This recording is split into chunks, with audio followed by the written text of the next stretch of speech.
नमस्कार दोस्तों। मध्य पूर्व की राजनीति में एक बड़ी खबर ने पूरी दुनिया को आज हिला दिया है। ईरान के सर्वोच्च नेता अली खामनेई की मौत की खबरों के बीच अब सवाल उठ रहा है कि क्या अब ईरान और अधिक आक्रामक होगा? क्या इसराइल के साथ युद्ध और तेज होगा?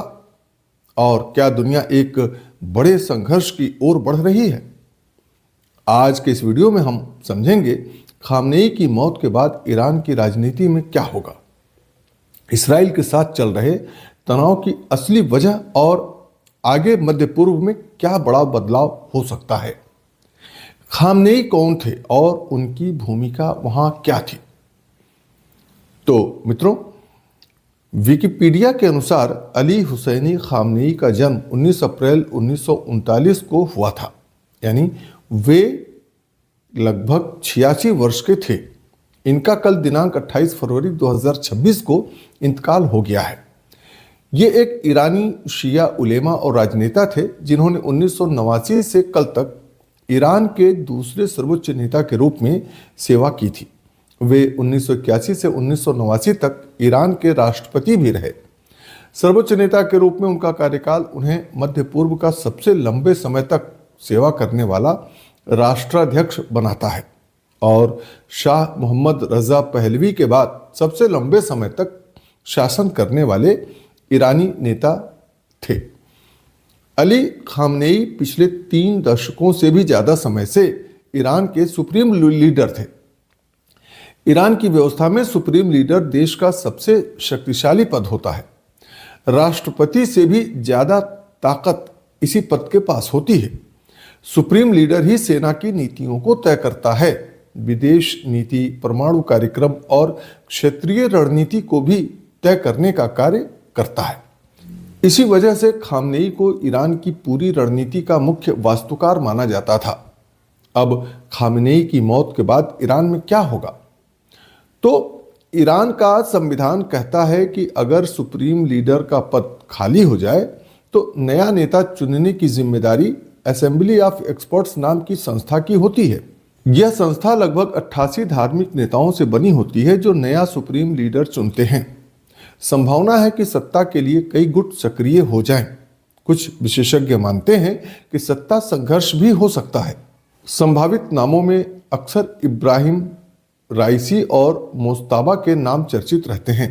अगर इनमें से कोई नया सुप्रीम लीडर बनता है तो ईरान की नीतियों में बड़ा बदलाव भी आ सकता है। मित्रों, ईरान और इसराइल के बीच दुश्मनी कोई नई नहीं है। 1979 की ईरानियन रिवॉल्यूशन के बाद से ही ईरान ने इसराइल को अपना दुश्मन घोषित कर दिया था। ईरान का आरोप है कि इसराइल लगातार ईरानी परमाणु वैज्ञानिकों की हत्या, साइबर हमले और सैन्य कार्रवाई करता रहा है। दूसरी तरफ इसराइल का कहना है कि ईरान परमाणु हथियार बनाने की कोशिश कर रहा है जो उसके अस्तित्व के लिए खतरा है। अब सवाल उठता है कि क्या ईरान इसराइल पर बड़ा हमला करेगा? तो अगर खामनेई की मौत के बाद कट्टरपंथी गुट मजबूत होता है तो ईरान इसराइल के खिलाफ ज्यादा आक्रामक नीति अपना सकता है।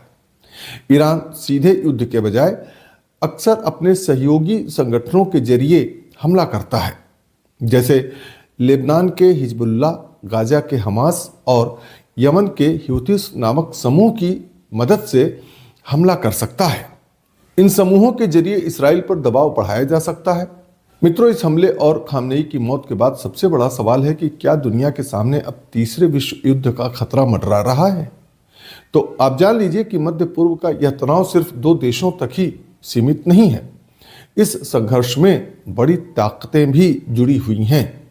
इसमें अमेरिका इसराइल का प्रमुख सहयोगी है और रसिया ईरान के साथ रणनीतिक संबंध है। तो वहीं चाइना क्षेत्र में आर्थिक और कूटनीतिक भूमिका निभा सकता है। अगर हालात ज्यादा बिगड़ते हैं तो यह संघर्ष बड़े वैश्विक संकट में भी बदल सकता है।